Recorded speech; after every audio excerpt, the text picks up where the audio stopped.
Halo teman-teman, berkaitan dengan materi sebelumnya di part 1 yang membahas tentang Development Administration in the Fifth Decade, pada video ini kita akan membahas tentang studi kasus dan mini projectnya yang berkaitan dengan materi tersebut. Yuk kita tonton! Studi kasus keterlibatan Independent Power Producer atau IPP dalam sistem kelistrikan Indonesia merupakan contoh nyata bagaimana kebijakan pembangunan diterapkan dalam sektor strategis. Kebijakan ini muncul pada akhir 1990-an, terutama setelah krisis ekonomi 1997-1998 yang mengguncang stabilitas keuangan negara.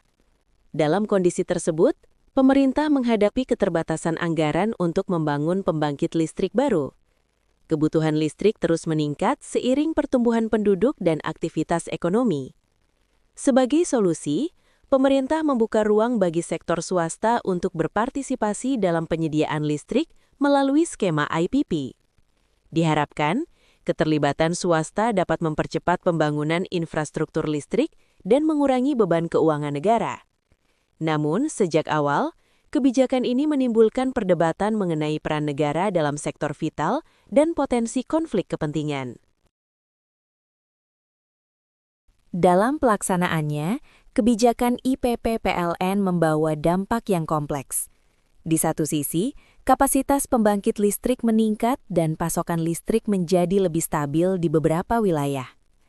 Namun, di sisi lain, muncul berbagai persoalan.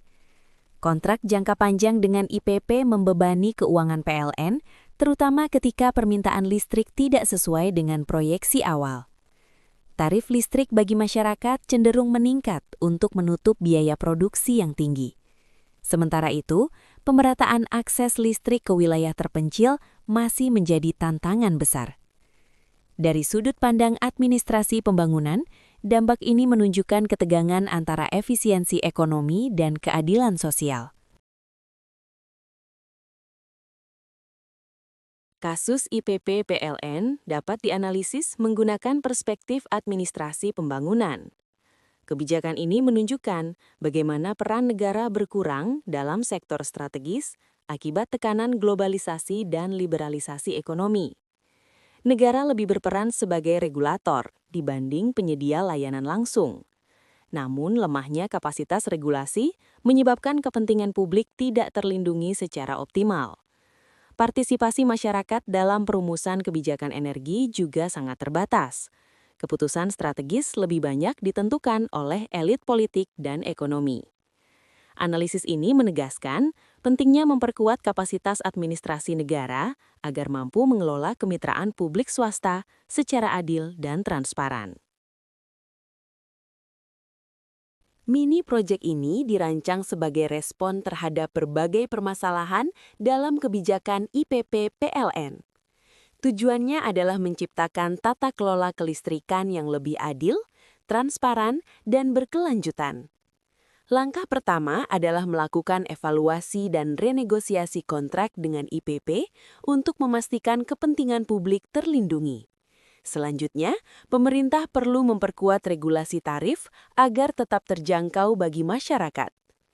Transparansi data dan partisipasi publik harus ditingkatkan dalam perumusan kebijakan energi. Masyarakat perlu dilibatkan sebagai pemangku kepentingan utama, bukan sekadar konsumen. Mini project ini menegaskan bahwa listrik bukan hanya komoditas ekonomi, tetapi hak dasar warga negara.